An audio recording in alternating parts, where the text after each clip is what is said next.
cutback for Vasilev, and Lukic! A banger of a strike for Jovan Lukic's first MLS goal! It's fallen out to Westfield! Oh, wow! He's nearly taken the roof of the net off! Philadelphia pounce again! Who gets his goal in his Union debut? The record signing, off and running in his first appearance for the club.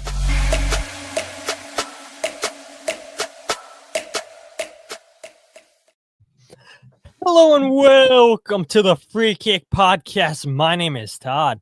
And no, it is not the result that Union fans would have been looking for, but at the end of the day, it didn't really matter for placement for the Philadelphia Union, as they had already locked up first place in the Supporters Shield standings with their 1-0 win over New York City 2 weeks ago, which, man, time flies. We're already 2 weeks removed from that Supporters Shield win against New York City. Now we are heading into playoffs. Philadelphia Union fall last night 2-0 to Charlotte FC, and it's a game that really started off brightly. It could have been the dream start for the Philadelphia Union for Alejandro Bedoya in particular, who potentially made his final MLS regular season start for the Philadelphia Union. More on that in a little bit. But this is a jam-packed show, so I don't want to get too far ahead in the intro. But joining me, as always, is José Nuñez. José, how are you doing? I'm doing okay, Todd. Thank you for having me. More awake and more focused. I've spent the weekend with family out in Chambersburg, past Harrisburg, and it was lovely. It's exactly what we needed. We took the whole family, so all four of us went. Olive stayed with a dog sitter, which was great. But man, what a weird match and what a weird way to end the season, right? It feels like an unbelievable amount of highs, and suddenly, you sort of have a come to earth moment here with this loss that was always going to be difficult to try to sneak away with a point. Never mind all three. So much to talk about, something, or I guess a game that in reality wasn't really going to do anything for Philadelphia except maybe build momentum. So yeah, just intrigued to hear what you feel about it, since we haven't really talked about the game. We've talked about everything else but the game in the last 24 hours.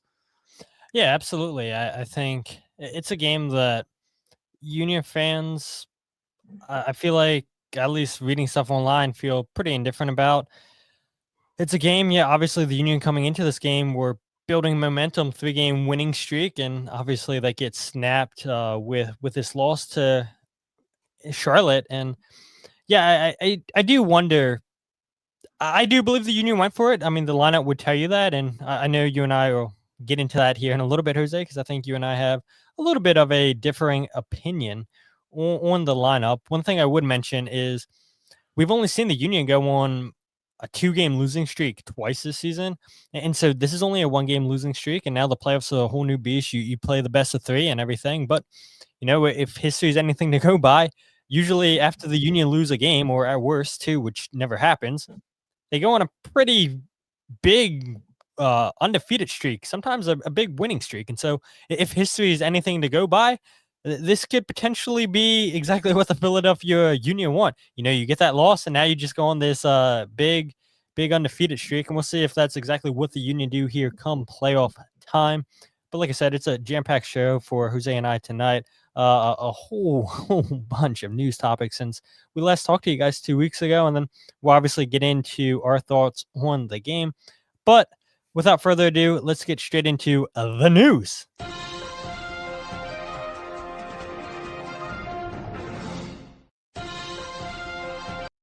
All right, so the first bit of news that I do want to talk about, Jose, is the U20 World Cup. We don't spend too much time talking about this, as we all know the U.S. got eliminated to Morocco by a score of 3-1.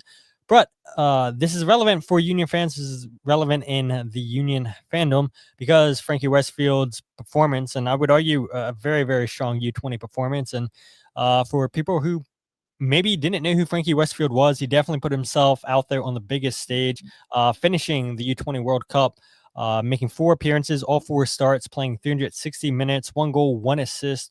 And if you're Frankie Westfield, I mean, you and I have talked about this so much, Jose. We've written about this. I mean, what a last year and a half that this 19-year-old has had moments away from going to Penn State, signs a Union 2 contract, impresses so much in Union 2, gets into the best of 11. A big part of why Union 2 went to the MLS Next Pro Cup against North Texas last year. Gets a homegrown deal that you reported back forever ago. Injuries to Olivier Bazo and Nathan Harriel in preseason means that, hey, it's time for the next man up, and that's Frankie Westfield. Impresses so much in preseason in Spain, gets a start against Orlando City in his very first MLS start, gets an assist against Orlando City, and he's not looked back since then. Now he's been a staple in this U20 squad and goes out at the biggest stage at the youth level and absolutely balls out, I think is the correct term to use for this. But yeah, Frankie Westfield did himself no disservice for how well he played with the U.S. at the U20 World Cup down in Chile. Yeah, you sort of encapsulated so well there in that little stretch.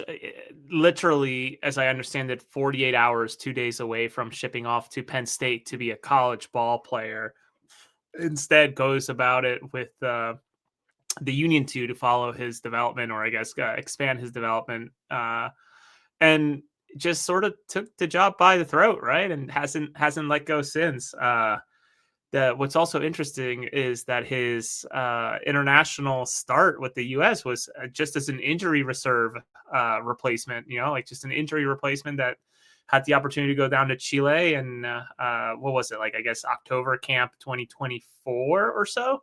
And again, impressed enough that the opportunities kept on coming and the guy just never, ever let go. So to hear Carnell speak about him so highly, to certainly have had you, myself, other of our friends also speak about him so well, and how great he's done this season is, I think, a testament of how good he is. And this U20 World Cup's playing against France, and even the match against Morocco, which I guess the team as a whole wasn't great, despite how good of an opponent it was. He had moments where he was, extremely bright, even in a loss. So I do wonder what this means for him, right? He's under contract, has a homegrown deal. He will be here for how long? Who knows? But certainly has his pen. The pen was to paper. So just an incredible story. So congratulations to him. Ultimately didn't achieve the goal that he wanted, and certainly the team and the country wanted, but nonetheless, as you mentioned, did not do himself any disservice by the way he performed. So congratulations to him and welcome back. Now it's the business end of the season. Yeah, and you do feel a little bit bad for him that he got to miss out on the Supporters Shield celebrations, but he had said, I believe, to Kyle and Jillian Omni of the One Team We Agree on, that Alejandro Bedoya sent him a nice message after the game and just thanked him for being a big part of this season. And so, yeah, even though Frankie, I'm sure, and he talked about it, it's a big honor whenever you get to represent your country. He realizes how big of a moment that was, but to still feel like you're a part of the team celebrating the Supporters Shield, even though you're not there. I mean, that just talks about just how close knit this team is. And congrats to Frankie Westfield for having a fantastic season. Like you said, it's not over yet. And yeah, I mean, for a player like Alejandro Bedoya, which I would expect nothing less, a club captain, a club legend of the Philadelphia Union, to send him an encouraging message and thanking him for how vital he had been. I'm sure that meant a lot to Frankie. And you had mentioned he is a homegrown deal, and I'm looking at that right now. His contract's through 2028 with an option for 2029. And yeah, we'll see, right? Frankie, I mean, did he play himself into potentially getting a new contract already? Maybe, but I would imagine that first homegrown deal is quite friendly for the Philadelphia Union, and they may not want to mess with that too much. But speaking of positivity and more call-ups at the international level for the Union, or we should say the Union organization, that is Jamir Johnson, Cavan Sullivan, Kellan LeBlanc, and Jordan Griffin have all been selected to represent the United States at the U17 World Cup in Qatar. All four of those players have been vital in the success we've seen this season with Union 2, who have defeated FC Cincinnati today by a score of 2-1. Stas Korzeniowski scoring 2 goals for Union 2. And you and I, Jose, were joking about that a little bit before we went on the air, saying, he's sort of filling into that Chris Donovan role that we saw a couple seasons ago when he just can't stop scoring. And he played so well for Union 2, gets a first team deal, Chris Donovan, that is. Now, does that happen this offseason with Styles Korzeniowski? We shall see. I mean, again, I don't want to get too far ahead because there is a playoffs to still be played for the Union, but we do know that the winter shall be pretty big for the Union. A lot of contracts coming up. Will there be potential trades? Will there be potential sales? We shall see. And I look at, a player like Bruno Damiani, who I would imagine that Styles plays pretty similar to, both very vital in the air, both can hold up the ball. Not saying that Styles is the same as Bruno Damiani, but would the Union feel comfortable having that same type of player on the first team roster next season? We shall see. But regardless, these 4 players, Jamir, Cavan, Kellan, and Jordan, vital pieces for Union 2 and are going off with U17s in a couple weeks, if I'm correct, right, Jose? I believe so. I must admit it having been away from the soccer world over the weekend. I think that this coincides with certainly some of the playoffs that Union 2 are going through. And as you mentioned, congratulations to them. Congratulations to Stas for scoring a brace on his playoff debut. And I guess this is maybe this is an interesting conversation, Todd, because think about how many players the Union have drafted, but they didn't really have a place for them. Now with Union 2 being sort of a part of the equation, part of the organization, this is sort of like the perfect landing spot to try out some of these guys and not feel like you have to give them a first team deal like they have had to in the past. So obviously the Union don't have to worry about that for, I guess now two more years since they traded away all of those picks to Colorado and more on Colorado later, I'm sure. But yeah, these 4 guys leading out of all the selections for the U17 World Cup, Philadelphia led with 4 players being called up. So again, I think I've stressed that enough on my end. I'm sure you've said it too, Todd, in your content, but I don't think that it's hyperbole or hyperbolic to say that the Union have over the last certainly 5 years, maybe a little bit more than that, as they've gotten this academy off the ground and certainly producing players, the Union have been instrumental in developing U.S. soccer over the past 5, 6, 7 years with the amount of players that have come and gone to different camps and ultimately different competitions of some substance. So congratulations to them. Congratulations to the Union. And hopefully they have all 4 have as good of a tournament as Frankie did with the U20s. Absolutely. I'm looking at it here on the Union's website. So the U17 World Cup will take place in Qatar from November 3rd through the 27th. The U.S.'s first game is November 5th. The second game is November 8th. And then the third game is on November 11th. So, yeah, that will unfortunately get in the way of playoffs. Both Union 2 and Philadelphia Union, like we had mentioned, all 4 players have been vital for Union 2 this season. But similarly to the first team, we've seen many players step up for Union 2 this season, and that's a credit to Ryan Richter, just getting every single player to buy in, to believe in one another, knowing, okay, look, when there's an opportunity arises, go out there, take the most advantage of that opportunity. And so I'm sure that will continue. And sticking with Union 2, before we move on to more first team business, that is Neil Pierre named MLS Next Pro Defender of the Year, which is a brand new award this season.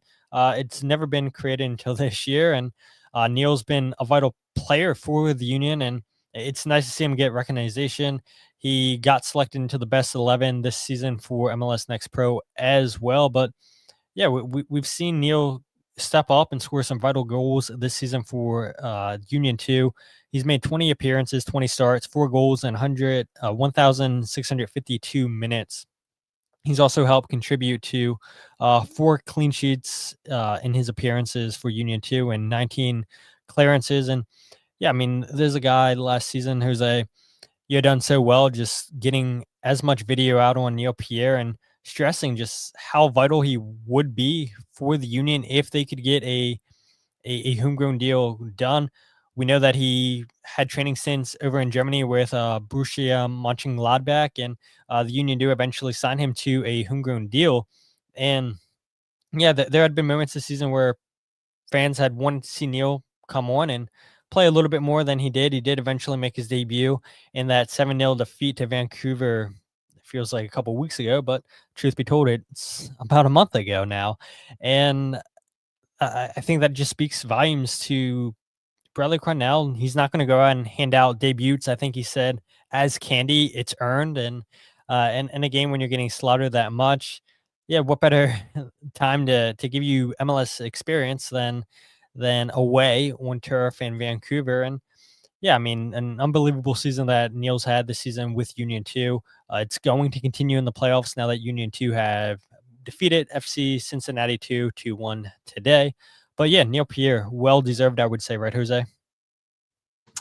Absolutely, well deserved. Where I'm sort of certainly not confused, and that's not the right term, but a little torn is that I wish he would not have been given this award, because I wish he would have been playing more MLS time than all of the minutes that he has with Union 2. And everybody develops differently.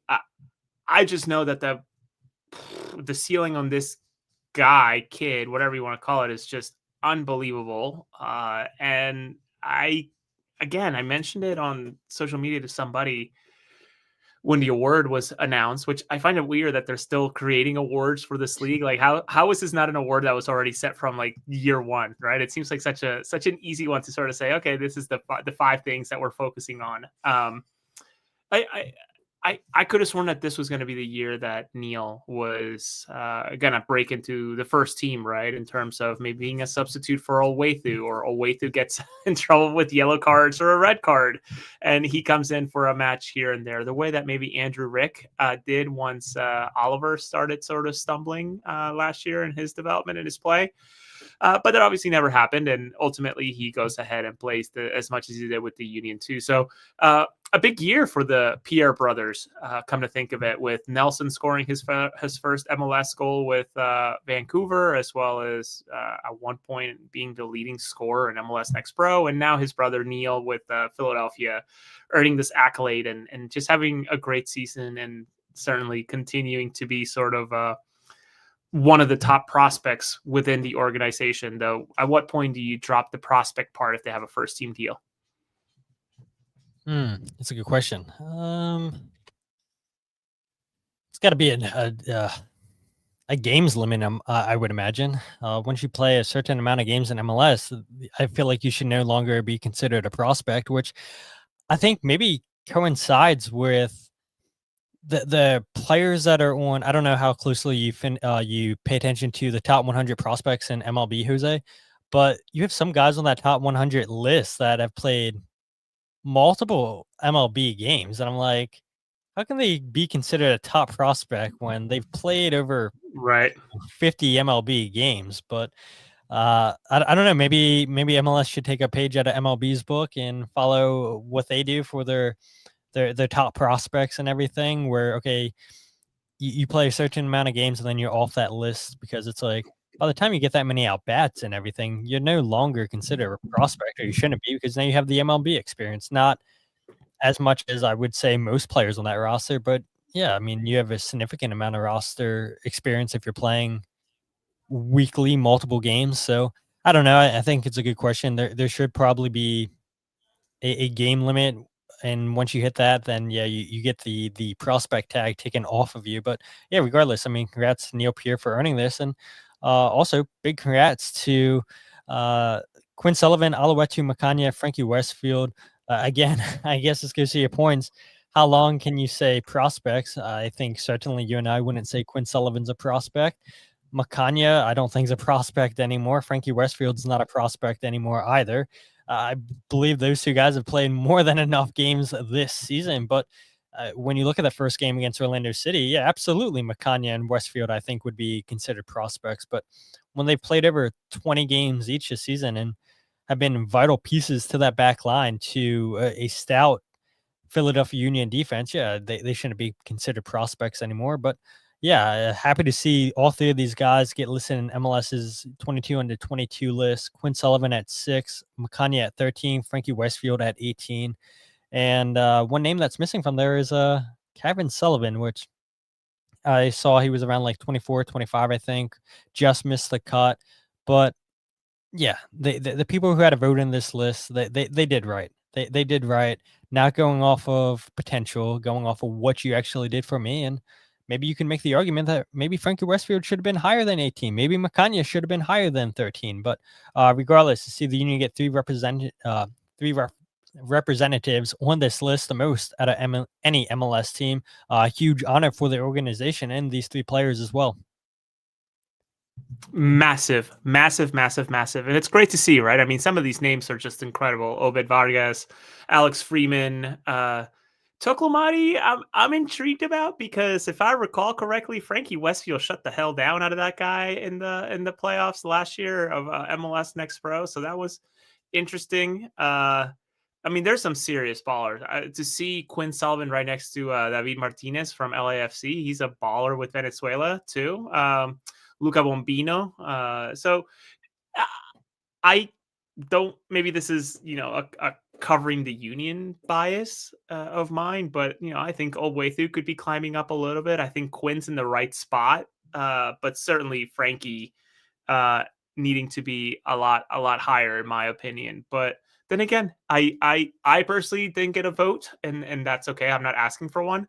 I am just very, very happy that they made it, and intrigued to see who sort of surfaces next year into this list. Likely some repeats for sure from Philadelphia.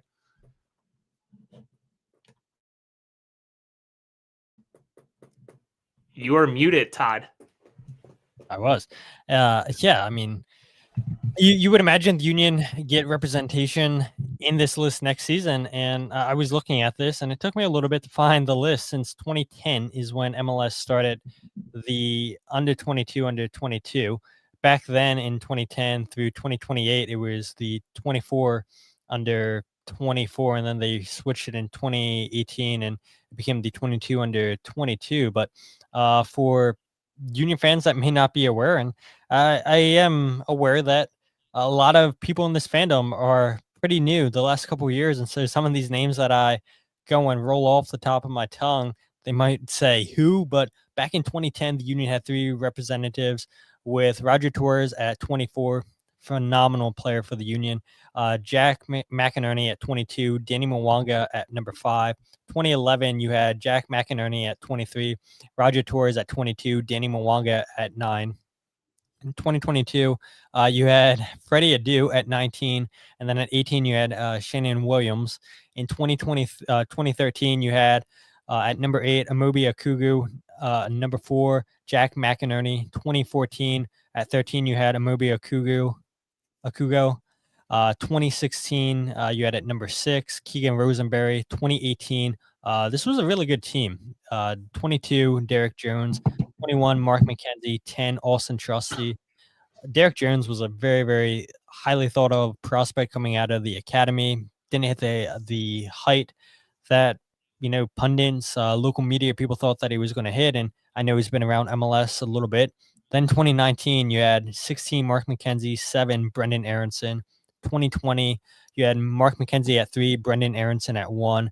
2021, Leon Flock at 15. 2022, Leon Flock at 14. 12, Paxton Aronson. 10, Jack McGlynn.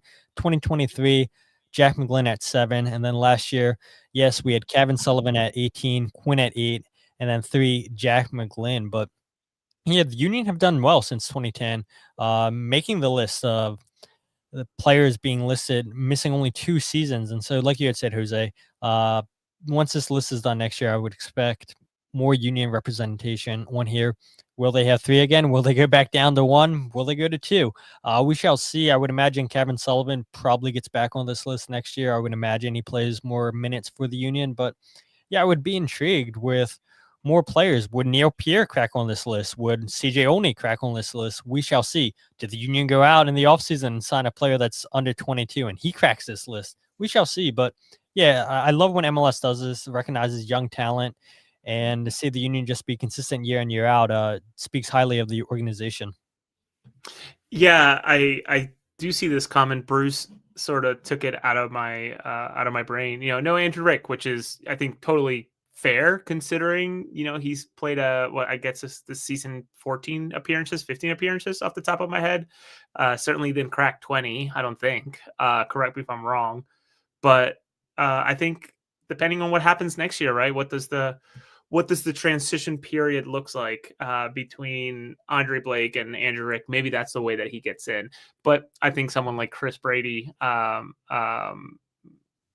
certainly deserved. The guy's he's kind of not a great team in Chicago, right? Barely sneaking into the playoffs, but nonetheless, a monster, especially having been part of that pretty good, not great Olympic team last year. Yeah, and Chris Brady, the only goalkeeper on this list for the U22s, under 22. He came in at number 11 on this list. And so, yeah, I mean, obviously you're going to see a lot of attacking players, but this list actually features a ton of defenders. I mean, Peyton Miller, number 7, was also with the U.S. at the U20s. Would you say he's better than Frankie Westfield? I think there's a debate to be had there. Noah Allen with Miami at number 12, Makanya at number 13. Who else on this list? Bombino was with the 20s, but I don't think he really even played. Yeah, number 9. I completely missed that too. I mean, yeah. So, I mean, so many defenders on this list, and glad to see defenders get recognized for how vital they've been to their teams. And yeah, the Union get 2 defenders on this list with Makanya and Frankie Westfield. But pretty much that's everything I have to say about the U22 under 22 list. Jose, anything else you want to add before we talk about the Charlotte game? Probably a couple of those players will not be here next year, meaning the league, not Philadelphia wise, but like Obed Vargas. I have zero thinking that he'll honestly be in the league next year. Alex Freeman maybe won't be in the league next year. I think Toklamati will stick around. Owen Wolf will stick around. David Martinez, I could see a transfer out as well. He's just that good of a prospect, which again, is he even considered a prospect considering how good he's been this year for LAFC and obviously this type of recognition. So again, it's a fun exercise to sort of see who these names are, and we get to watch as much as we can, but we can't watch everything. So it's nice to kind of get this collective think tank of names and where they rank. We may not agree, but I appreciate that it's done. Yeah, and you can go ahead and look at this list on I believe I linked it on the freekick.substack.com when I wrote my article about this piece. You can look over the names from 2010 to current that have cracked this list and seen where these players have wound up going in their career. But yeah, I mean, a lot of great throwback names and a lot of players to go ahead and just see how well they've done in their career since they were once on this list. But we'll go ahead and switch topics to Charlotte versus Philadelphia Union last night. As we know, we had mentioned it. Don't have to mention it too many more times, but the Union fall in that game 2-0. Wilfred Zaha scoring the 24th minute, and then Kerwin Vargas in the 30th minute. I guess we'll get straight into it, right, Jose? I named the show episode this about Alejandro Bedoya possibly making his final regular season start for the Union. I say possibly because he is out of contract after this season, and so will the Union bring him back? I know he had spoken about how he really wants to win MLS Cup. We talked about this last episode, Jose. He said that if they can win MLS Cup, then he can just ride off until the sunset. That sounds like, yeah, Bedoya is really considering retiring. And so many players, I think, in professional sports, they want that perfect ending to their story. Go out a champion. And for a player like Alejandro Bedoya, a player that's given his all here in Philadelphia since 2016, what a better end to his career, his time here in Philadelphia, if he can go out an MLS Cup champion. But he is a two-time two-time Supporter Shield. Don't give MLS credit for the Supporter Shield. It was started by the fans. The Supporter Shield champion twice, Alejandro Bedoya, 2020 and then this season, 2025. But I guess we can go ahead and transition that into the starting lineup. You had Andre Blake, Nathan Harriel, Jacob Glesnes, Makanya, Kai Wagner, Danley John Jock, Jovan Lukic, Bedoya, Milan Olaski, Bruno Damiani, and Mikel Ua up top. Bedoya, the only change from the team sheet against New York City 2 weeks ago, coming in for Indiana Vasilev. But going back to Bedoya, Jose, if that was his final start for the Philadelphia Union, again, out of contract next season.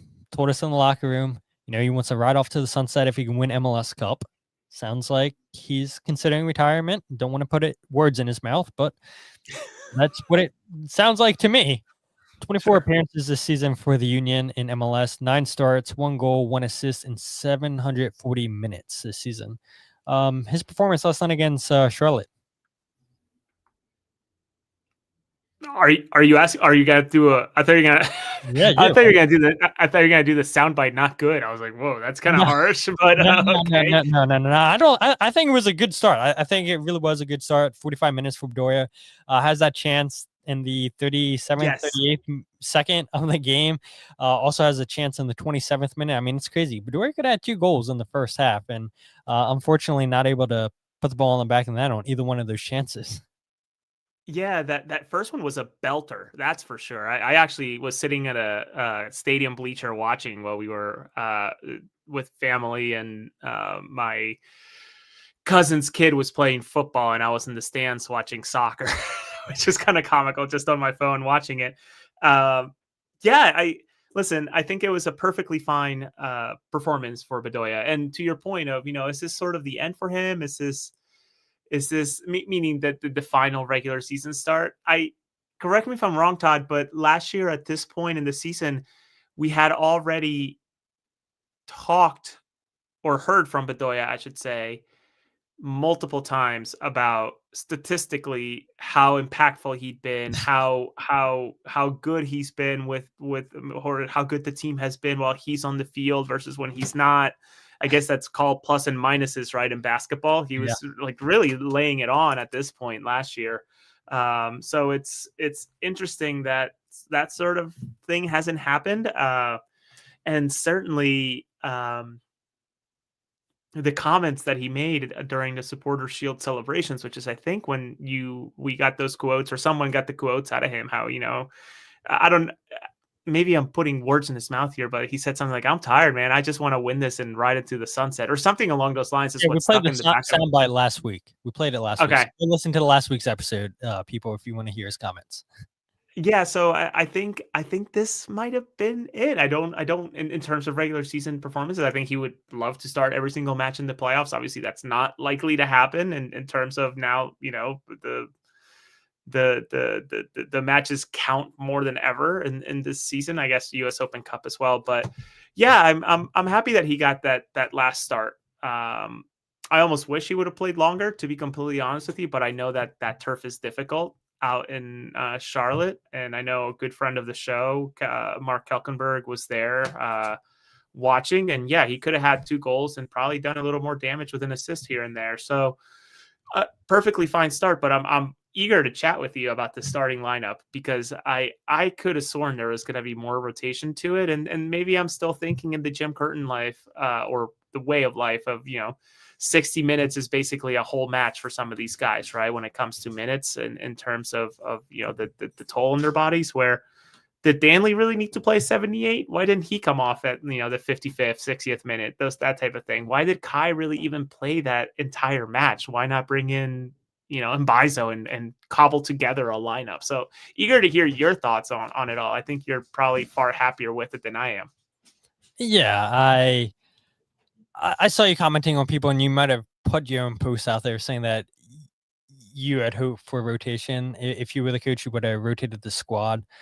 Like we had said, Andre Blake in goal, Nathan Harriel, Jacob Glesnes, Makanya, Wagner started in the back line, Danley John Jock, Jovan Lukic as the 2 6s, Bedoya and Milan Aloski as the 2 10s, Bruno Damiani and Mikel Ua up top. And I think this was the right decision for Carnell. I think minus Bedoya, you put in Vasilev, who, by the way, I think had a really good game last night for the Union coming off the bench, and for fans. And I don't think there is any question should Vasilev be starting, especially with Quinn Sullivan out for the season with an ACL injury. But you watch Vasilev come on at halftime, takes 3 shots on the night, 24 out of 27 passes completed, created 2 chances last night.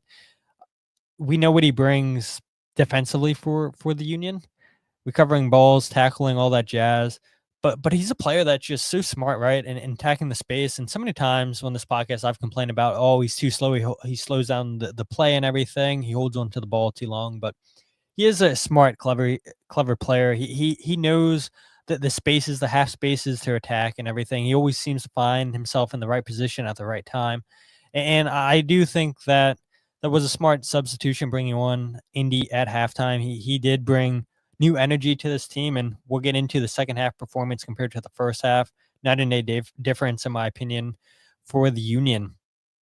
But I just think with 2 weeks since the Union last played, with playoffs coming up, you've gotta start your strongest team as possible. I know the Union scrimmaged a little semi-scrimmage last week or 2 weeks ago, sorry, against Union 2, and it was a little bit makeshift lineup for both teams and everything, with players away on international duty, what have you. But yeah, this game doesn't really matter in terms of results for the Union, where they wind up in the table, but you want to just continue that rhythm. You want to build momentum.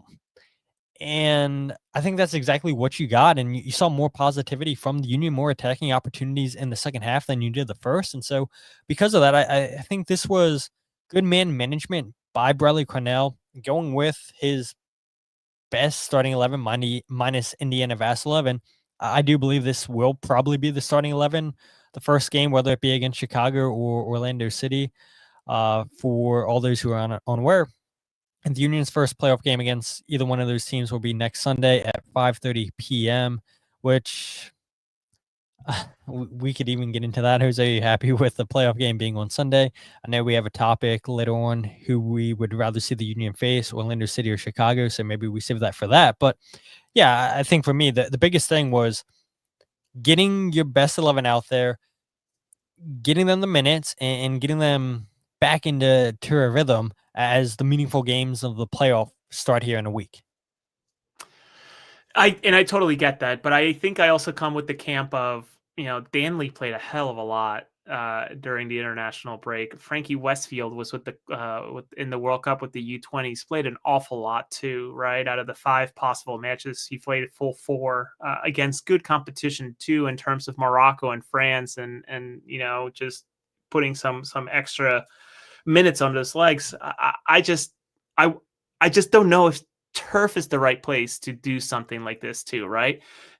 In a different world, and this is obviously hindsight being 2020, or what if isms here, but like Kai Wagner rolls his ankle on the turf or does something on the turf. How great do we feel, or how great do fans, I should say, feel about the playoff chances without Kai, right? I do want to ask you something, and I don't want to debate too long, if at all, anymore on the starting lineup, meaning the idea of starters versus maybe a more rotated one. You said something interesting just a minute ago. Do you firmly believe that Ua is the man to start over Baribo going into the first match of the playoff? Is that what I caught out of you? Yeah, absolutely. Okay. I don't think it's any debate. It's been the last 4 games now that we've seen Bruno and Mikel up top. I firmly believe that those two have a better partnership than Ty Baribo and Mikel Ua.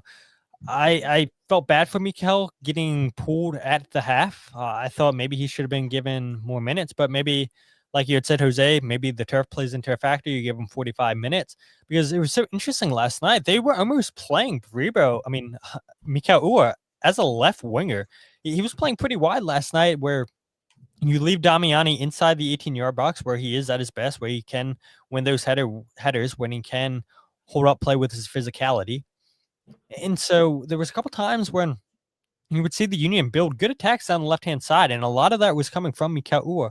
Ua had the cutback pass that led to Alejandro Bedoya's second chance in the game. Damiani lets it go through his legs. It's a little dummy, and then it's a bad touch by Bedoya. It does eventually get the shot off, but that play starts with finding the ball out wide to Mikel Ua and playing that cutback pass. And so that's not something that you see the Union do or have done with Baribo and Damiani starting, because I've said it before, they make 2 similar runs. I think they're 2 similar players. And so you've got to have, if you're going to start one of those guys, it's either Baribo or Damiani. It's not both of them. And I know Baribo came in the second half, had multiple chances last night, but those chances weren't created because of Damiani. They were created because of Kai Wagner. Right. How many times do you want to keep forcing Kai to send in crosses? You got to do something different. And so the Union did well playing out wide to Mikel Ua, and I firmly believe that is the better striker pairing coming for the playoffs. Right. And I think there's something to that, right? Ua being a substitute in has been so impactful here in this last stretch of matches leading into the playoffs. So I think there's some magic there. But I think maybe the Charlotte substitution had maybe something to do with the fact that he got that yellow card right before half, if I recall. And we can talk about second yellows that came up during this match and someone who's going to miss one because they imploded. But all in all, I think you also nailed it as we talk about the match here and transition to that. Definitely a game of two halves where, outside of that initial, 2-minute, 3-minute flurry that the Union had, it sort of felt like the rest of the first half was just really, really suspect defending, especially that first goal with Kai being caught up so high upfield and just one big long lob ball was just the disaster that tumbled it all. Yeah, you're absolutely right. Where Kai I think was more involved in the second half, playing across Baribo. Like I mentioned, you see Indiana Vasilov creating a couple chances for his teammates, really doing well to attack the half spaces. A much better performance for the Union. I had mentioned this in one of the many group chats that we're in, is the one thing you were noticing with Charlotte, and they do it so well in MLS, which is maybe a little bit scary come playoff time when you look if the Union can get past Chicago or Orlando, and I don't want to talk too much about that yet. You're going to face either New York City or Charlotte, both very good defensive teams. But as this game went on, the longer it went on, you're seeing that low block from Charlotte, and the Union were really struggling to break that down. And so you're seeing a lot of pointless shots outside the 18-yard box with Danley John-Jock, with Jovan Lukic. None of these opportunities are hitting the back of the net. The only chances that are really getting created are you had Cavan beating Ashley Westwood on a 1v1 dribble, finds Baribo, unable to put the ball in the back of the net, and then across the two from Kai Wagner finding Baribo. But come playoff time, you're going to see teams playing low blocks, especially when it comes to single elimination. You're going to see teams come into Subaru Park, bunker down, and then try to hit you on the counterattack. And so I was a little bit confused seeing Milan Olaski taken out of this game because I do think he is one of your better 1v1 players, breaking down those low blocks. Again, maybe the turf plays a little bit of a factor into that. I do want to play a clip here, though, on Bedoya, on Carnell, talking about Bedoya's performance and then the reason why he made the changes that he did. So this was Bradley Carnell talking about Bedoya's opportunities he had last night and then the changes he made at halftime. Ali gets a chance very early on with a cutback, and normally he finishes those, after his cup of tea in the morning. So I think, it's just unfortunate. And on the turf, we know, and we had to distribute the minutes amongst everybody here today pretty much. And happy everybody got a run, happy everybody got minutes, just to stay sharp. Just got to make sure we're looking after our bodies. I know Jovan on the turf, it's never easy to cover the ground he does and feel something. Then we had to, with all the cautions, make sure that, we treat Danley in the right way, because if he gets a red card or a double yellow, then it's a suspension in the playoffs. The same thing with Nate.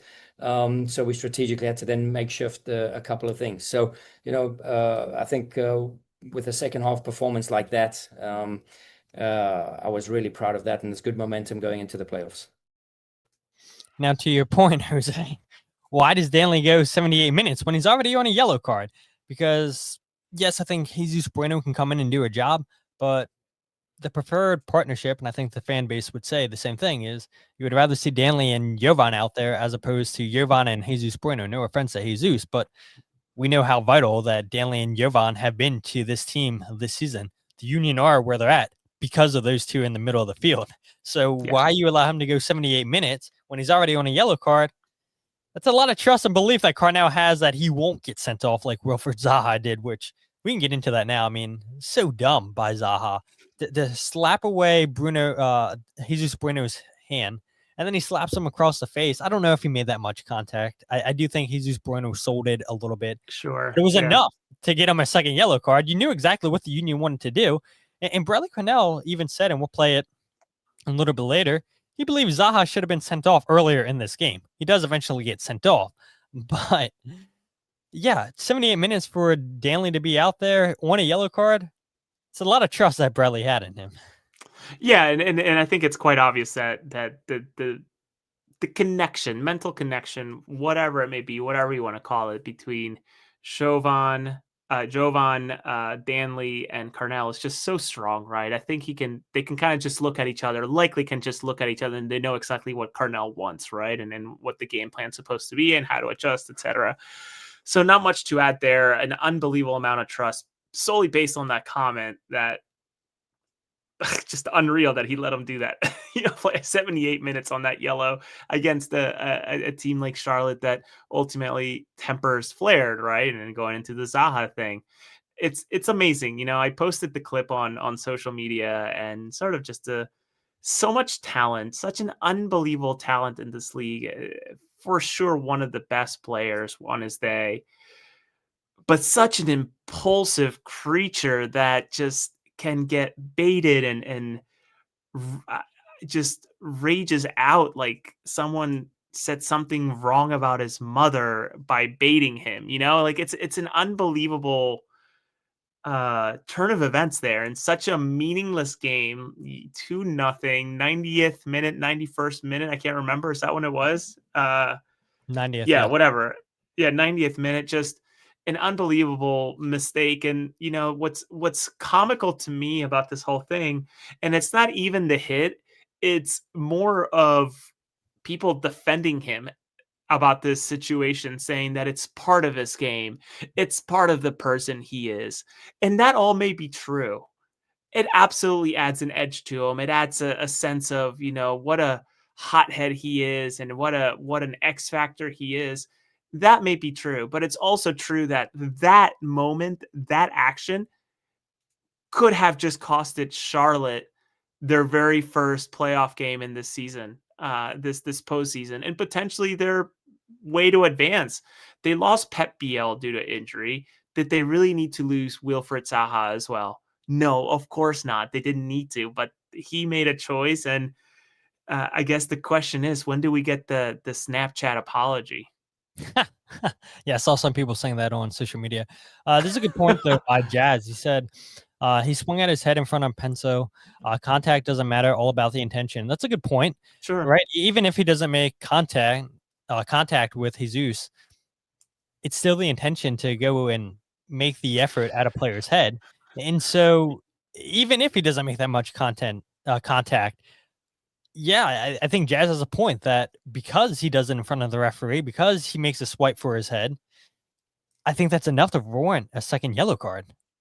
Well, the thing is, Todd, and I've known this from a very young age, high school, maybe even middle school, where they teach you right away, it's never the aggressor, but rather the reaction that gets the referee's attention, right? The way that you react, the way that you retaliate is typically the way that the card goes, right? There's been so many instances where I've played soccer, maybe you've played soccer too, where this happens, where someone may have been an aggressor against you, or you've been the aggressor, but the way that the other player reacts is ultimately the way that the referee will go about it, because they more likely than not don't see the initial foul. They just see what happens afterwards. So again, this is a player with an unbelievable amount of experience. He is 30 years old, I believe. Is he 30 something? I don't want to say that's up there, but he's 32. Yep. Unbelievable amount of experience in the Premier League, internationally with his national team, etc. I think he's pretty sure. Yeah. Either way, experience just oozes off of him. And people, meaning the fan base of Charlotte and even some talking heads, sort of defending it, saying, well, the coach should have pulled him out. At what point do you not use the coach excuse for him, right? He's a 32-year-old man who has this much experience and has won as much as he has in terms of matches, etc. Just such a damn shame that it came down to this, because listen, I like Matt Swift. I like David Gussler, but our friends over in the Charlotte content creation scene /podcaster /reporting. that it's just such a okay, well, there you go. There's another one. It's such a shame that it came down to that, right? Because that team is good. It's very good, and unfortunately, they're already hobbled, and even worse, in an unforced error by a grown man. Just temper. Just what's the phrase? Mark used it in his podcast at one time. Crashes out. He crashes out at the wrong moment. That's for sure. Yeah, and I mean, Jazz mentions it here. Says Wilf has always been a hothead, and I think part of it is why we never saw him leave Crystal Palace to go to a bigger club. I mean, he would be linked to clubs in the top 6, and moves never materialized. And yeah, I do realize that he was at Manchester United at one point, but spent a lot of time out on loan away, going to Crystal Palace and Cardiff City, and could never break into the United's first team, and eventually gets sold by Crystal Palace to Galatasaray, leaves Galatasaray on loan to Lyon last season. Now this season on loan with Charlotte, 10 goals, 5 assists, and 31 appearances for Wilfried Zaha. But you got a player that you're paying $2.7 million to, Jose, your top DP, I would say, and now he misses a vital first game against New York City, a home game, and he might miss the only home game that Charlotte has, because who's to say that New York City don't go down to Bank of America Stadium and get a win? And don't forget, the game can be level. The game goes to penalties, and who's to say New York City don't win that? We know how vital Matt Freese has been for New York City in penalty kicks, and then New York City goes away to Yankee Stadium or Citi Field, and who's to say New York City don't win that game? And now Zaha doesn't play a home game in the playoffs for Charlotte when they need him. And yes, he's been a big player, a big part of their success this season. But yeah, he's a player that's been around, and he's got to control his emotions there. And unfortunately for Charlotte fans, unable to control his emotions, it's a big loss for them in their first playoff game against New York City. But that's for Charlotte fans to worry about, and not so much. Listen, the only thing I'll say is, and I've been following the beef between, I guess, done more research. I obviously don't follow I follow the Premier League. I don't follow it as close as I do the Union and MLS, but I've heard about the beef between Zaha and Mateta out in Crystal Palace. And if you're a New York City FC supporter, or you just want to do a little bit of what's the term, shithousery, if there's not a fan in that crowd, either in Charlotte for the first game, just because he's going to see it some way, shape, or form in the stands. I'm sure he's allowed to come and watch, or certainly in New York City when they have to go out there. If there's not a Christian Mateta head floating around the stands with the fans and just calling Zaha's attention to it, that is such a missed opportunity, because I can tell you right now, he would once again crash out over that easily. And that's, I think that's just so indicative of the type of, I don't want to say player, I don't want to say person, but just how easily it is to get this guy going on that type of shit. Is that, we're coming up with dumb reasons that he would try to just lose his mind, like it's just so, it's so sad. It is what it is. So much talent. It's a bummer more than anything. Yeah, absolutely. And so I've had it down there on the sidebar for a little bit now. Missed calls dictate the game, according to Bradley Carnell. So before we get into that or more topics about that, I do want to play Bradley Carnell's opening statement. I did ask him a follow-up question if he got clarity on the first goal that he believes shouldn't have been given to Charlotte. He believes that the ball went out of bounds, but this is Bradley Carnell on last night's referee performance without actually mentioning the referees, smartly avoiding a fine. From a ball that, is it out? Was it not? I mean, I clearly see it out of bounds. I'm not sure what somebody else sees. And then you get caught chasing the game a little bit. You get chasing, and then there's decisions. I thought there should have been a red card very early on for Zaha. And then, we don't react on those. And then it just escalates, right? I mean, we play a certain way. There's all the time stoppages, the time wastages from the goalkeeper, Kalina, on goal kicks. We at 0-0, we get blown the whistle with Andre to hurry up the play. We already getting blown the whistle. For them, it just takes 5, 6, 8 moments before they blow the whistle. And at what moment is there a consequence? Because if you don't act on those moments, then all of a sudden it escalates like it did. And, just unfortunate for the way things ended. So, we'll just have to make sure we control our emotions and make sure that this is who we are. So we embrace this. We train like this every single day. So, I feel we're primed for these. Sometimes I feel that, other people are not. Oh, man, Brelly Carnell, I mean, definitely walking a fine line, I would say, with not mentioning the referees, making sure he doesn't get fined, but he's definitely having a go at the referee. And there was also a moment in the second half when Indiana Vasilev thought he won a corner kick again off of Tim Ream, and you see him look to Torrey Penso and was like, just yapping back, like, are you serious? You were so bad, so bad. I was like, Indy, you're gonna walk yourself into a yellow card here with just how poorly this game I think was going officiating wise in the second half. The Union get 4 yellow cards compared to Charlotte's 1 yellow card. Eventually turns to a double yellow, like we mentioned, to Wilfred Zaha. But I did the math so you guys didn't have to do it. 82 stoppages last night in this game. So 18 fouls called, 16 corners, 2 offsides, 46 throw-ins. Like I had mentioned, 4-1, the Union led in yellow cards. But look, the Union are a team that want to rough you up. They're a team that want to bring the physicality.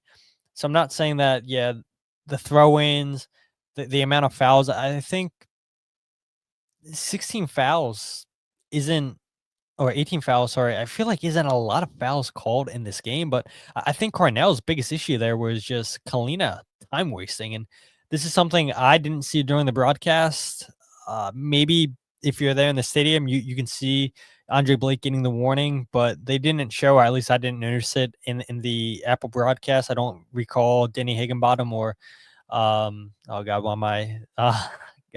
Steve Kengelosi. That's right, Steve, right? I don't recall either one of those guys mentioning that Andre Blake got warned.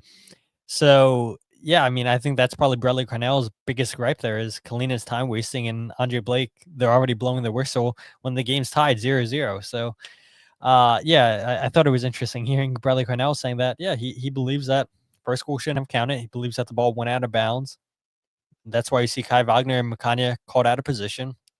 But that's why you're also taught at a young age to play until the whistle is blown, right, Jose? That's just it, right? I even said it to some of my teammates last week in adult soccer. It's like, just play till the referee blows the whistle. And it's sort of remains new to people, and I certainly have to remind myself as well. Not much else to add. I think it's lazy to blame the referee, but I think watching this game, it was one of those. This one's gonna be a rough one, just based on the back and forth and the shoving, the pushing, etc. And again, it's the Philadelphia Union way, right, where the tip of the spear is usually the first line of defense for them, and that usually yields to more fouls than usual, right? And both ways, earning them, and you think about Damiani, the way he holds the ball, and also giving them out, the way that Ua sometimes lunges into balls, or players, tactical fouls, I guess is probably the better term. So not much to add. I'm glad that no Union player is going to be missing the next match due to yellow card accumulation or an unbelievably silly red card on a game that really, I hate to say, didn't mean anything, but certainly did not move seeding or anything like that. It just sort of dealt a weird momentum going into the playoffs. I agree. We've talked about it a little bit. We don't have to spend too much more time talking about it, Jose, but you heard Bradley Carnell say in the first clip I played that there's positives to take from the second half. The Union outshoot Charlotte 16-3, 3 shots on target for the Union compared to Charlotte's 2. Jazz mentioned it here that Kalina was a wall, made 5 saves on the night. Big performance by the Charlotte goalkeeper, who's getting back to his best in goal. We've seen it a couple seasons ago where literally just playing on the top of his head for Charlotte, keeping them in games. And we've seen it over the years with Andre Blake, right? We mentioned it so many times on the show, Jose. How many times did Jim Curtin talked about the amount of points that Andre Blake saved or won for the Union on his own. And I think part of that could be said about Kalina too, with Charlotte. I mean, he's been an unbelievable goalkeeper, makes 5 saves last night for Charlotte. But at the same time, right, Charlotte's up 2-0 at the half, and they can afford to sit deep and now hit on the counterattack. And so that's, of course, going to force the Union to have more opportunities in the second half. But yeah, they probably should have scored at least one chance in the first half with Alejandro Bedoya. But you look at the chances by Ty Baribo in the second half, good crosses by Kai Wagner. I'm not a huge XG guy, but if you look at it alone, the Union's was 1.3 compared to Charlotte's 0.3 in the second half. The Union for sure should have had a goal in the second half, unable to. And overall, I mean, XG would say that they believe that the Union should have won this game. 23 shots compared to Charlotte's 8.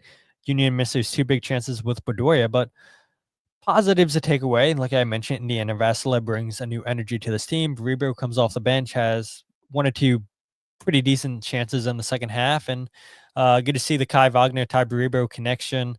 Like you mentioned, no injuries, no red cards for any player on the Union. So that's a positive in itself as well.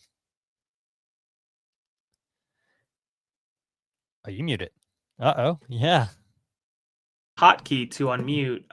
Yeah, it's one of those games where, again, you're just happy that everybody left healthy. You're happy that everybody is available for the next match, but you're sort of bummed that the Union couldn't find a way to at least score a goal, right? Keep you at work for sure, Todd, with some sort of breakdown. But like as good friend of the show, Mark mentioned, right? Try to keep these guys not rusty and get them back into the momentum and game day fitness, I guess, for the guys who were not away with international duty. And a goal would have done a lot of good, even if it was a 2-1. Unfortunately, they couldn't finish it despite the just absolute incredible second half that they displayed, and Kalina sort of playing the way that George Marks did that one game for them before being released. So yeah, I wonder what the preparation looks like for the next match, because I think I'm just ready to forget about this one. There's not much else to take out of this. I know Bradley will say that there is, but the reality is that they lost the match, they came back home healthy, and that's probably the best part of it all. Healthy and everybody eligible. Agreed. So final topic before we get into Blunder of the Week. Pretty good debate. I think we could have. Jose, who would you rather face in the playoffs in the first game? Chicago Fire or Orlando City? That game takes place on Wednesday at 8:30 p.m. What a late kickoff, by the way. 8:30 p.m. Eastern Standard Time. I mean, couldn't have made it 7:30 between these two teams. So, yeah, let's hope for extra time penalty kicks between these two teams. And like we had mentioned, the Union face off on the 29th. Sorry, not 29th. Jesus. What's the date? 26th. 26th. Thank you. Sunday at 5:30 p.m. at Subaru Park. But I think I know where you're going with this, Jose, because we talked about it. Maybe I convinced you otherwise last night. You guys in the comment section, whether it be on Twitter or on YouTube, let us know who you would rather see the Union face out of Chicago or Orlando City. Jose, I'll go to you because I think I know your answer, but maybe it changed. Maybe I convinced you otherwise last night. I maybe still stick with it. I think Orlando City is the team I would. If I'm Bradley, Carnell and company, I'm probably hoping that Orlando City pulls through over Chicago, just because they're coming off of a weird stretch of games here, right? In terms of having but they drew against Cincy, they drew against Columbus. Cincy draw, very strong draw, actually, of all things combined. But losing to Vancouver, losing to Toronto, Orlando's coming into the playoffs with not great memento, right? And that Toronto loss was just really, really bad. That 4-2 loss is pretty bad, though Toronto sort of re-equip here with obviously a mid-season acquisition via cash trade. But I would be lying if I told you that Martino Haydad doesn't scare the hell out of me, right? Just a guy who's had just in MLS alone 27 goal contributions in one season, and also the surrounding cast with Atuesta and Angulo and Pasalic, is that how you say his name? Pasalic. Just again, a really, really good team. But then you also look at Chicago, and Chicago, certainly why I wouldn't want them is just better form going into this, right? Beating Miami 3-5. The week before that, they beat Columbus, and then 2 draws against not great teams. But nonetheless, you have Bamba, Kuipers, Gutman's been playing really well this year as well. Just, I don't think that there's a right answer, but I would lean towards wanting to play Orlando, and sort of the logistics of going to Orlando versus Chicago might be a little bit easier. Yeah, I agree. For me, it's Orlando City is the team that I want to face. Looking at their last 8 games, it's a loss against Toronto, Mihailovic. Big game last night for Toronto FC. You lose 1-2 at home against Vancouver, draw against Columbus, draw against Cincinnati. So 4-game winless run for Orlando City coming into the playoffs. The last win came against Nashville 3-2 at Exploria Stadium on the 20th of September, but then a 1-1 draw away to DC United. And then they lose 5-1 away at Nashville. And then it's back-to-back wins against Sporting Kansas City and into Miami. I do know that Orlando City went all the way to the 3rd place match in the League's Cup, eventually falling to LA Galaxy 1-2. And this is also something you and I talked about this morning, maybe. Looking at the teams that went farthest in League's Cup compared to what they did the remaining end of the season, did teams' League's Cup run play a factor into them finishing poorly in the regular season? Orlando City would say yes, absolutely, with them winless in the last 4 games. Chicago Fire, you mentioned it, the last 5 games haven't lost a single game. Draw against New England, draw against Toronto, win against Inter Miami, which helped the Union clinch the Supporters' Shield. They beat Columbus at home 2-0, and then they beat Minnesota United away. So haven't lost in 5 straight games, Chicago Fire. And they're one of the best teams on the road in MLS. 3rd most wins in the league overall, 2nd most in their Eastern Conference with a 9-6-2 record on the road compared to Orlando City's, which isn't bad, 6-4-7. But yeah, Chicago, for whatever reason, just seems to play much better on the road under Greg Berhalter compared to whether it be SeatGeek Arena or Soldier Field. They prefer, it seems, to be on the road.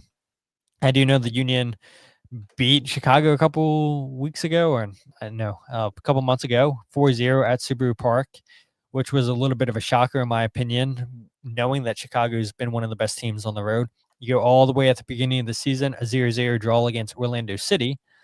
And so, yeah, right away you would say, well, because the Union defeated Chicago 4-0 back in, August, I believe it was.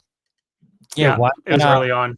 Why not pick Chicago? But, yeah, I think it's got to be Orlando City with the run that they're on. I believe Janssen is out, not going to play this game.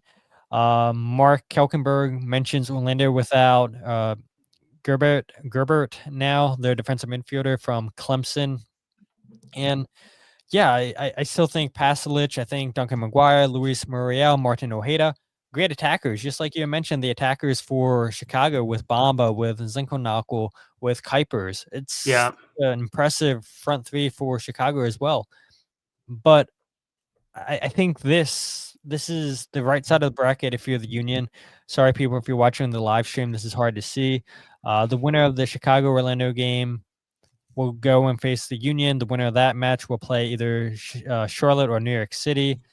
So the Union avoid Cincinnati and Miami until an Eastern Conference final, which is exactly what you want to see for the Union. You want to see them miss one of those games. Yes, I know Chicago. I know New York City and Charlotte. It's going to be a very, very defensive matchup. But again, you would feel better with Nashville and Miami beating up on each other, which is crazy that we could potentially see those teams play 4 times in a row. Kind of reminds me of 2020 when the Union and New England played 7 times, and the Union had 19 days off, 21 days off until they played their playoff match against New England and finally lose a game that season to New England. Go figure, it be in the very first playoff game. And so who knows what could happen in that Nashville-Miami game. I don't think that we'll see a 5-2 performance like we did in last night's game between these two teams. Columbus and Cincinnati, I mean, potential to see 3 hell is real games. Those guys are going to give everything and beat up on each other. So yeah, looking at this from a Union perspective, this is exactly how you would have wanted the bracket to play out. And I think if I'm Bradley Carnell, if I'm from those players, I would rather it be Orlando City. A lot of mixed opinions from people. Some people saying Orlando, some people saying Chicago. Again, people that are listening to this live, let us know in the chat who you would rather see face the Union, Chicago, or Orlando City.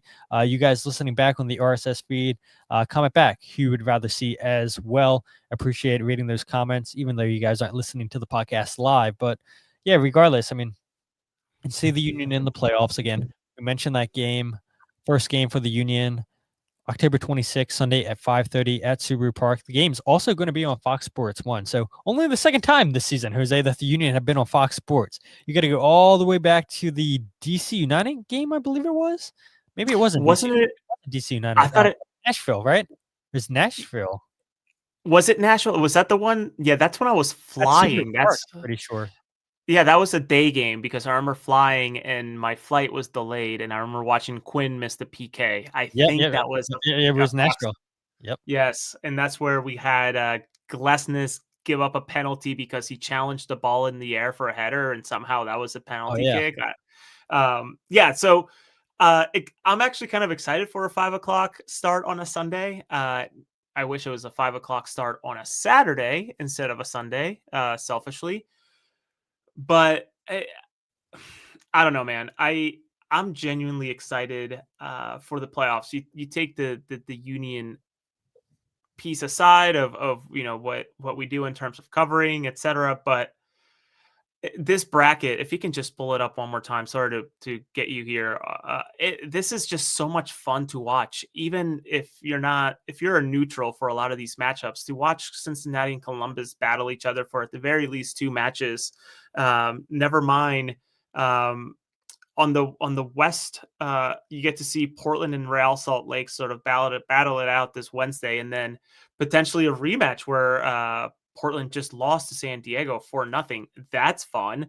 And then ultimately their conference semifinals could be LAFC versus Vancouver, which you would argue that's entirely too early because that likely should have been a conference final, which San Diego would want to say something about that considering the year that they've had.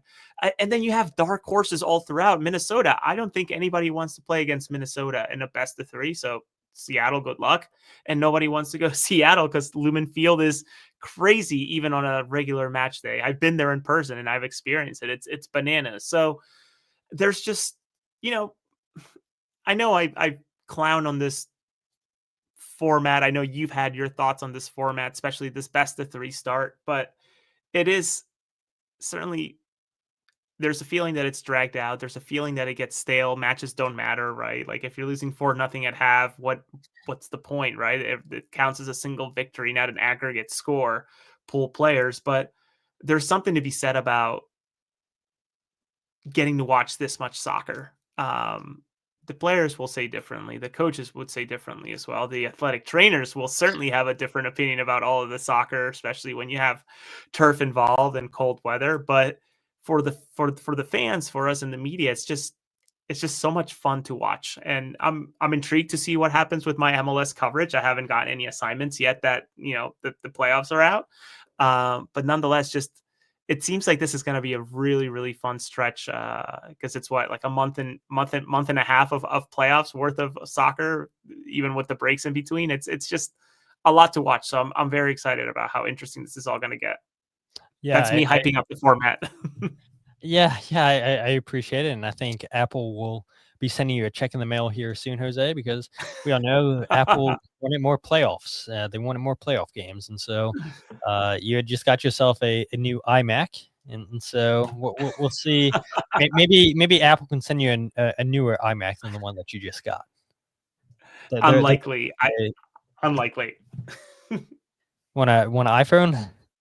It was like everybody. No. I didn't think that I would eventually join the dark side, but I did. I did an iPhone. I want a MacBook, Apple Watch. I mean, I'm all kitted out for Apple. I mean, can't hide your money, Todd. Yeah, I guess that's what happens when the league so invested with Apple. It's like, God, you see it everywhere. And so it's like, well, might as well finally jump on board. And yeah, I mean, getting this MacBook has been phenomenal. I mean, it's made life so much easier doing the podcast and clipping and everything. So no regards there. The iPhone's been fine and everything. So look, this is me, Apple, speaking to you. Send me some free stuff. If Jose won't take it, I will certainly take it. So if you need me to read something on the podcast, I will plug away. I mean, we saw how nice the iPhone 17 looked during a playoff game, I think it was. Was it a regular season game? I can't remember. On Apple, when they were showing the game, recorded on the iPhone 17. Look, yeah, baseball. If the quality's that good for MLB, I'll take a brand new iPhone 17 Pro Max. Like, come on, Apple, send it my way. But enough for Apple here. Blunder of the week, man. So coming into this, I was very, very certain what I knew Blunder of the week was going to be. I share my opinion on it. A lot of people share their opinion on it. There's a very, very nice article written by Laurel from Queen City Press. Is that her outlet? I can't remember. Queen City Press. Yes. She writes a very nice letter talking about how coverage in MLS is lacking, how some teams are better than others. And this all stemmed because MLS last week tested AI for match recap articles. I'll be honest. I knew MLS does the match reactions, which you and a whole bunch of other people write. Jose, you guys do phenomenal work. I did not know that MLS still writes match recap articles until this was brought to my attention that, hey, look, MLS is trying AI for this.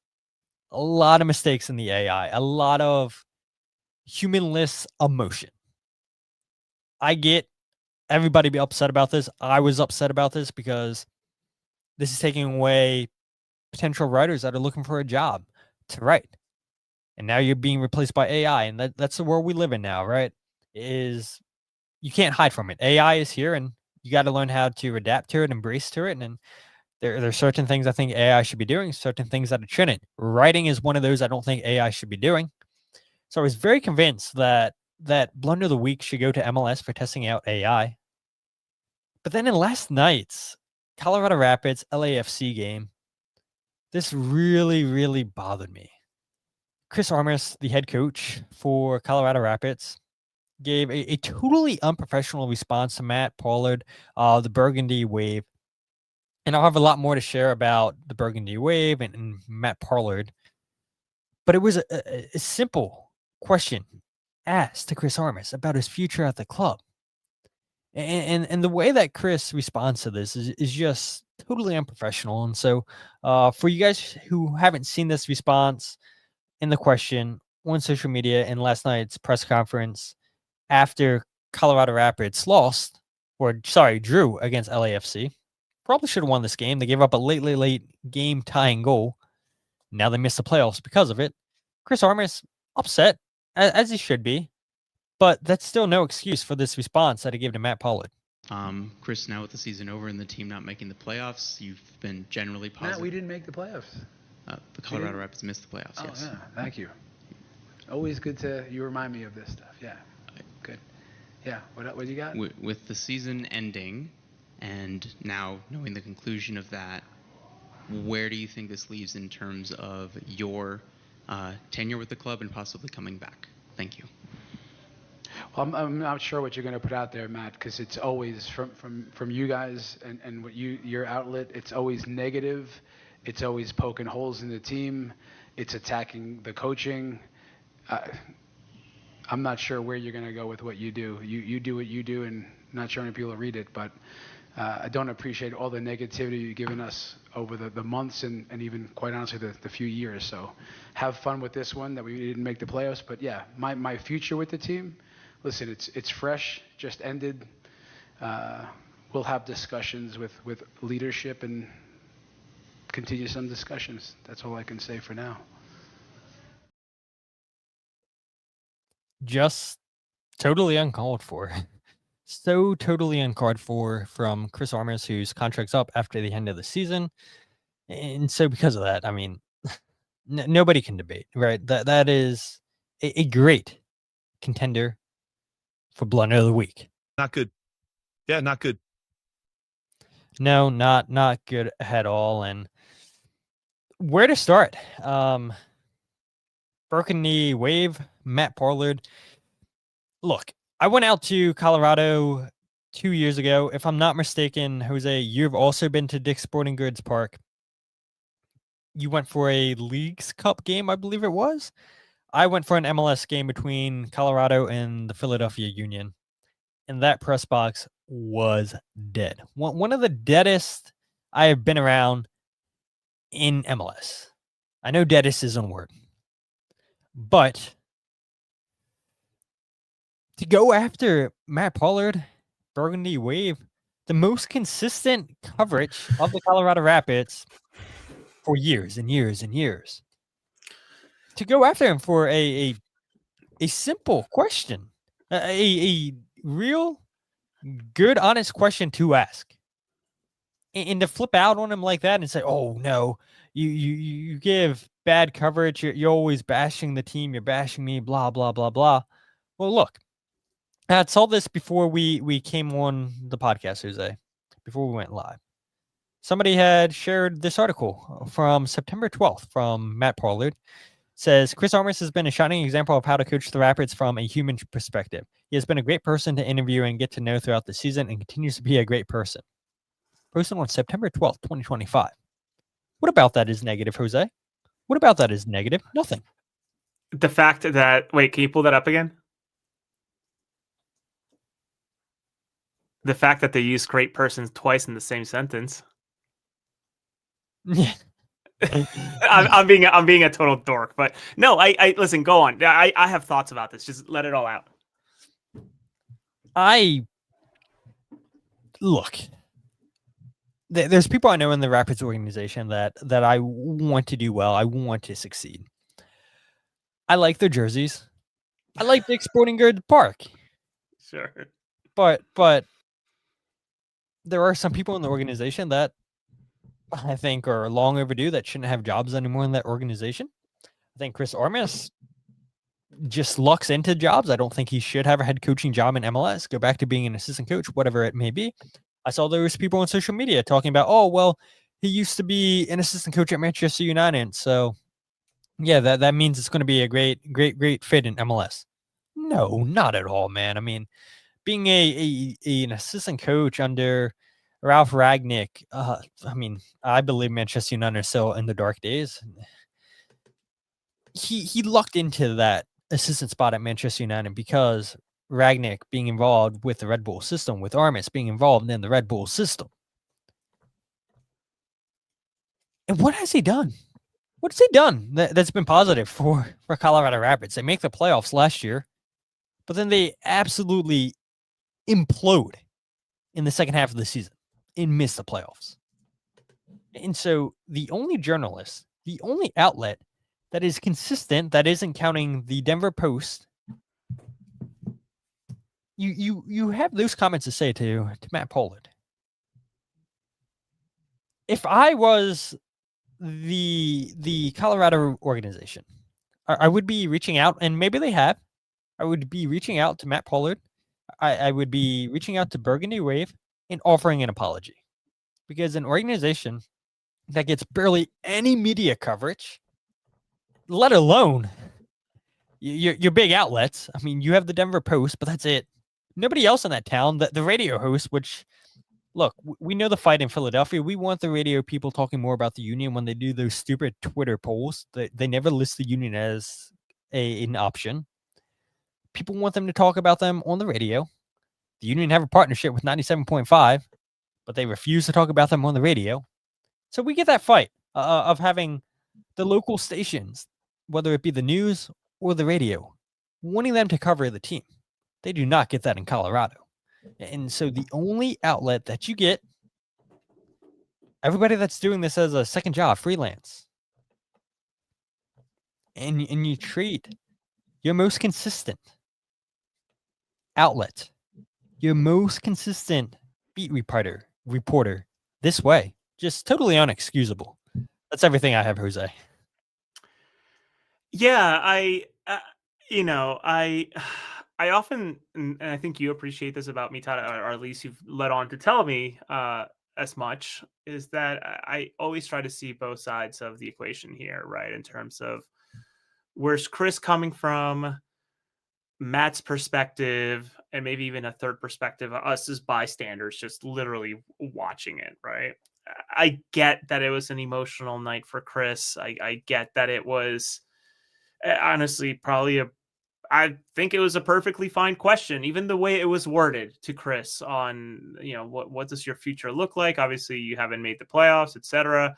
Uh, it was totally fair, and we can talk about fair questions as of late that coaches have gotten that have maybe responded better to that type of thing.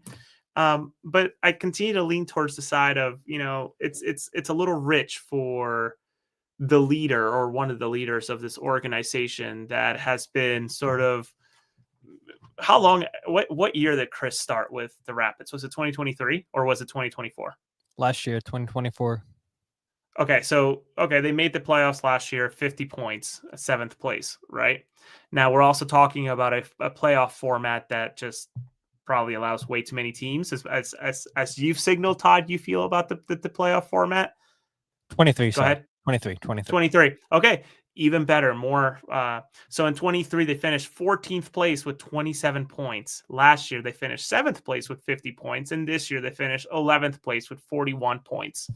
Not a team that has been consistently great. Chris's point of, your coverage has been negative. Your coverage has been poking holes. It's just, well, it's like Swiss cheese, brother. Like, you haven't been good, right? There's plenty to comment on because you aren't good and you haven't made the playoffs in a playoff system that allows, what is it, Todd? 66% of the league to make it? Is that what you said it is? Yeah. 66% of the league to make it. It's you have Rafael Navarro, you have the Bassett brothers, you have an Aronson there too, Reggie Cannon, some good pieces there. Yappy, I think that's how you say his name too. This is not a this is a coaching thing, Chris. This is a you thing. Are the players buying into your system anymore? What are you doing with Keegan Rosenberry, who you named your captain last year and made a whole video about, right? He's just rotting on the bench, being a different type of player, and that's fine. He might just be taking up a Bedoya role, and that's okay. But the holes are there to be poked, as Valerie says on the chat. So for him to react this way is a little rich for a team that plays third fiddle to the Broncos, and even how shitty the Colorado Rockies are. The Rapids play third fiddle to the fan bases out there in the city. Don't forget about the Avs and the Nuggets. Okay, even worse. Sorry, I forgot about NBA and certainly NHL because I don't pay attention to NHL, and it's been a long time since I really cared about NBA. So yeah, they're very much in a situation like Philadelphia where they're the 5th team in the entire city, and look how packed and how rich our press box is for the Union, right? It's so cool to see that there's so much attention given to the team. And granted, it's been an incredible, at this point, 7 years of Philadelphia Union coverage that, good teams minus a little blip last year, but ultimately a good team altogether to cover. But for Chris to act that way is just so weird. And I know that there's people defending him, and that's fine. I think that's where reasonable minds can differ, and that's okay. But I guess I'm jumping on ESPN on Tuesday to talk about it with Glenn Davis at 6 o'clock, 7 o'clock in the afternoon on Tuesday. So be tuned for that. We'll see what that's all about. I don't know that it has to be to the extent of an apology. And I say this as someone, Todd, and you know this, and I know friends in the chat know this. I've had coaches come up to me and tell me that they don't like my coverage. I've had head coaches come up and tell me that they don't appreciate the way that I write about certain things, but they don't do it in front of a live camera and a live microphone. They've pulled me aside to have these conversations. They've done it in, I won't even say secrecy. I think just decency. Do not try to embarrass me in front of my peers. Do not, and embarrass is not even the right word. I know I'm going off here, but like they haven't done it in such a way that it just looks so poor for them and puts Matt in such a weird situation. Because I guarantee you that even though Matt, I feel, is on the right on this, did not want any of this attention for this. I bet you he wishes that all the attention he's getting today is not for Chris's response to his question, but rather the article he put out today, or the preview that the Burgundy Wave put out 2 days ago for this match, or what's going to come forward here with player and roster decisions. Unfortunately, all the attention's going to this idiotic answer from this guy who is emotional after a match. It's just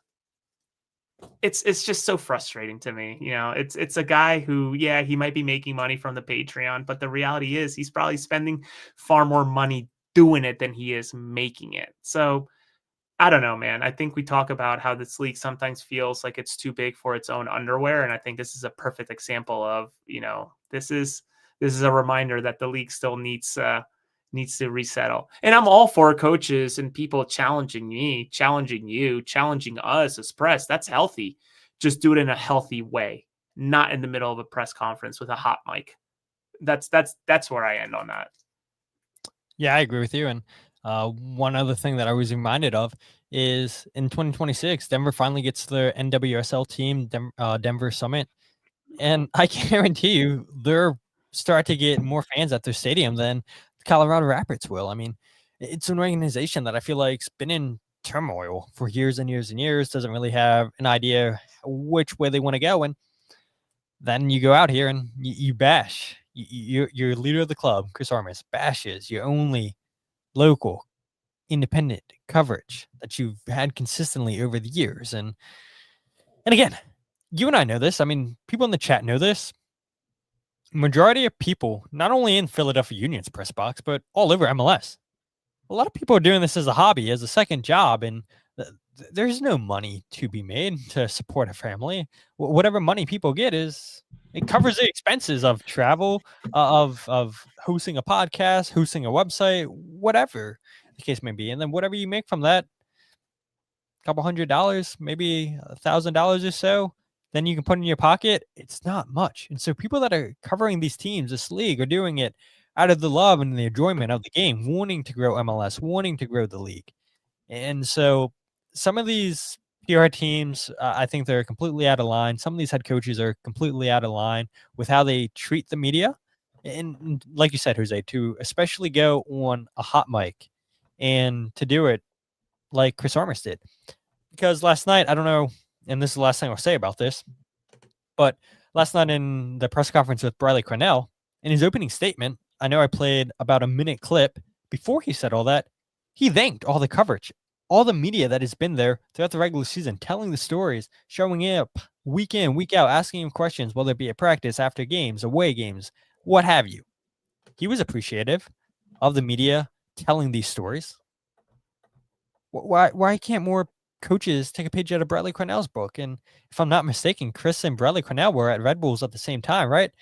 So Bradley Carnell learns one thing at the Red Bulls and Chris Armas learns something completely different. It's like, show some respect. And that's not what Chris Armas did last night after Colorado Rapids once again miss the playoffs. But that's pretty much it for tonight's show. And now we're 33 in. I told you guys, jam-packed show. Lots to talk about with Jose tonight. All you guys that have tuned in, I appreciate you guys. You guys have been wonderful.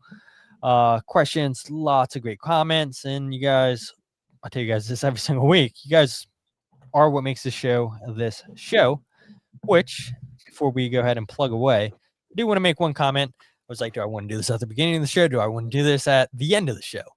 Well, because we always have more people listening towards the end than we do when we first start doing the podcast. We saved it till the end. And Chris Armas, maybe he wants to know what our numbers look like with articles that we write, Jose, with listeners on the podcast. If that's something he's curious about, like he was with the Burgundy Wave, I'll go ahead and share that information since he seems to be a numbers guy. But you guys have seen Jose and I work with each other a lot over the months, especially in the offseason. Every single week we were giving you guys content. Jose and I definitely are going to be collaborating a lot more in the future. We're definitely going to be making our coverage into what you guys expect. And so if you guys have been around since the OG days of the podcast, way back when I was covering the Premier League, the Champions League, I was doing that show with another co-host. Lasted about a year and a half, whatever the case may be. And then I had been doing the show ever since on my own with no official co-host. Well, you guys have been so kind in your comments to Jose and I. Anytime Jose's appeared onto the show, I've thoroughly enjoyed having Jose on the show. So yeah, Jose joining on board as an official co-host of the Free Kick Podcast. Finally, a two-man operation here. We'll be collaborating on other projects and everything. So super excited to be working more hand in hand with Jose, officially having him come on board to be a part of the Free Kick Podcast.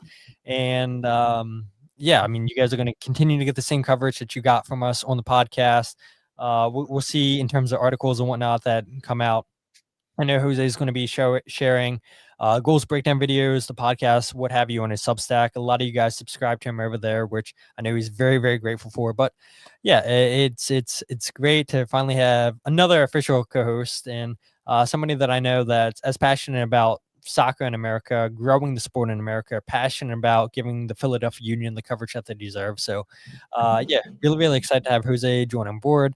And yeah, you guys are going to continue to have the fantastic coverage that we've given you guys since we've been co-hosting with each other. And now I guess it's official. Not that you guys didn't have any idea before, because I'm sure you guys did. But yeah, super excited to work more closely with Jose.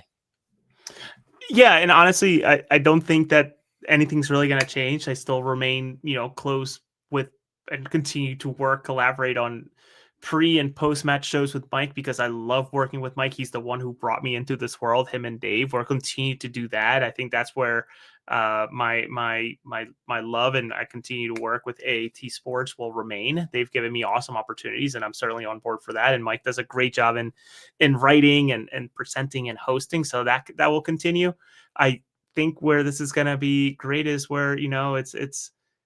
I think more often than not, this is probably fair to share, Todd. More often than not, you're texting. He's like, "Hey, do you want to hop on, or are you busy with your family?" It's like, well, I wish I would have known earlier. Well, now I know earlier, right? For future ones, we're like, hey, and Todd can still carry the show on his own if I'm not available. Or we have a slew of friends that you all know that are going to hop on and be part of this.